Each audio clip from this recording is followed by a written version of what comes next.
مساء الورد، ازيكم يا حبايبي؟ يا رب تكونوا بخير وصحة وسعادة وراحة بال. النهاردة بقى هنعمل أجمد وأحلى صينية فراخ ممكن تجربوها وتعملوها.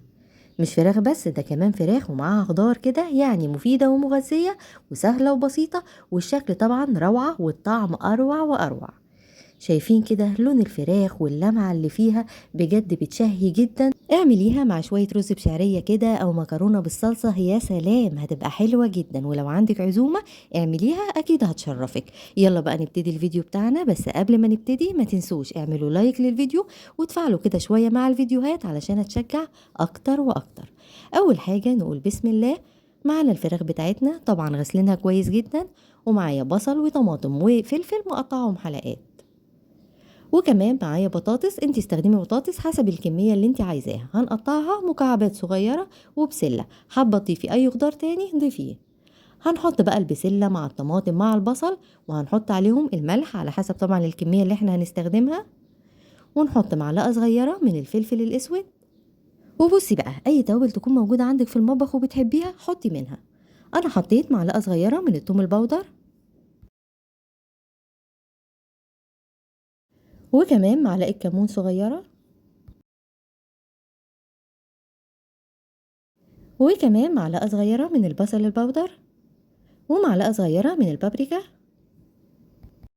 ولو عندك بهارات فراخ حطي معلقة صغيرة، بس أنا ما كانش عندي. وبعد كده حطيت معلقتين 3 كده من الزيت، يفضل ان هو يبقى زيت ذرة. وهنقلب بقى الخضار مع الطماطم مع البهارات كله مع بعضه كده عشان يتشرب من بعضه.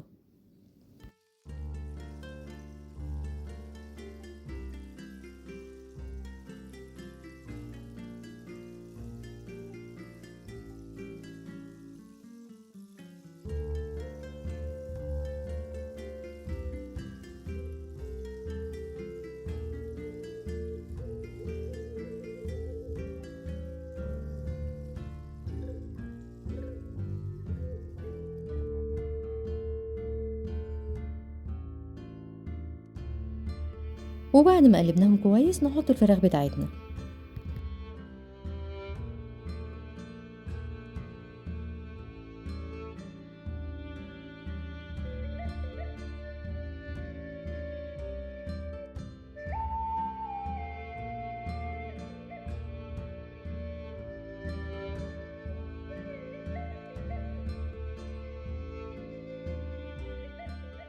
ونقلب بقى الفراخ مع التتبيلة اللي موجودة تحت كده ونشربها من التتبيلة.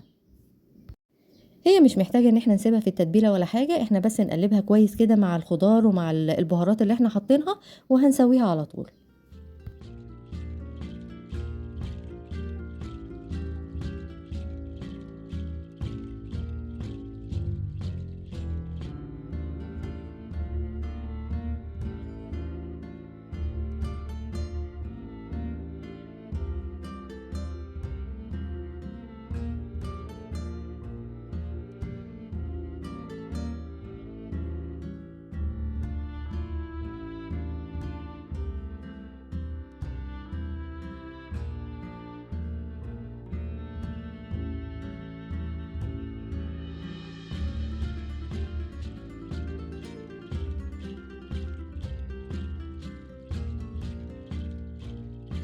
هنحط الصينية بتاعتنا بقى على البوتاجاز، والنار بتاعتنا تبقى عالية، وهنحط عليها تقريبا كوباية ونص مية، مش اكتر من كده. والمية مش لازم تبقى مية سخنة، مية عادية جدا فترة من الحنفية.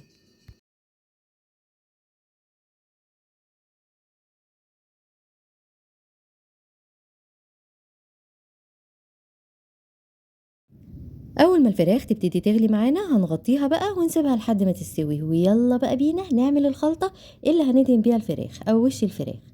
معايا 3 معالق كبار من صلصة الطماطم الجاهزة،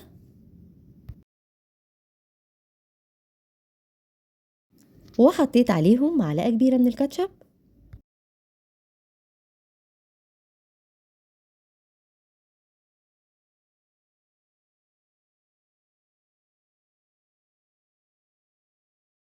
ومعلقتين كبار من الزيت، ونص معلقة صغيرة كده من الفلفل الاسود، ونص معلقة صغيرة من البابريكا، يعني تقريبا نفس البهارات اللي حطيتها مع الفراخ، ونص معلقة من الثوم البودر، ونص معلقة من البصل البودر.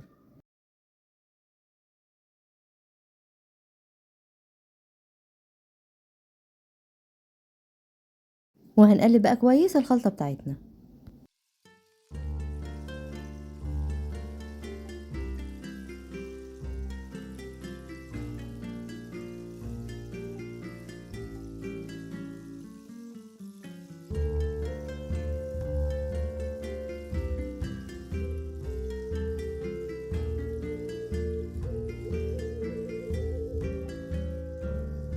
زي ما انتوا شايفين كده الفراخ بتاعتي خلاص ابتدت يعني قربت تستوي، بس لسه فيها شوية مية.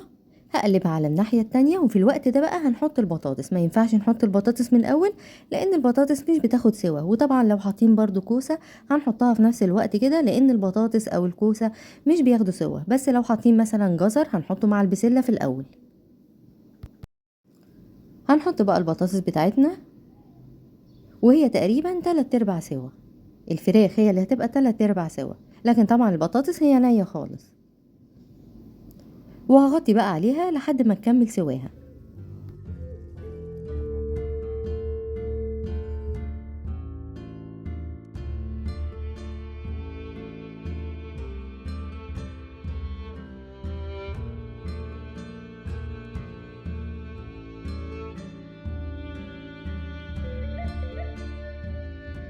وادي صينية البطاطس بتاعتنا بعد ما استوت وبقت 100 100. هندهنها بقى بالخلطة او التتبيلة اللي احنا عملناها. هندهن الظهر الاول، وهنحطه تحت الشواية لحد ما يتشوي، وبعد كده هنقلبها على الوش التاني وبرضه هندهنها تاني ونشويها.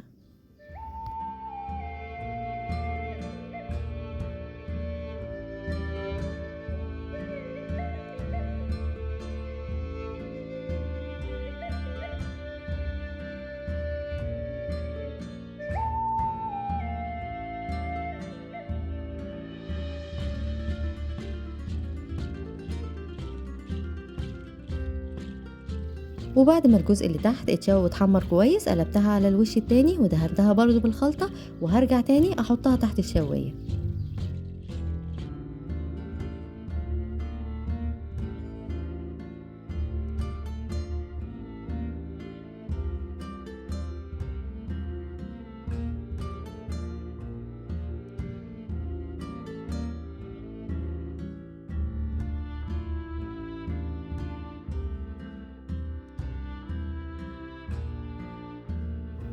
وده بيكون شكل صينية الفراخ بتاعتنا بعد ما حمرناها من الناحيتين ونقلناها في قالب التقديم. بجد شكلها يجنن، اما بقى الريحة ما اقولكوش يا لهوي، بجد تحفة.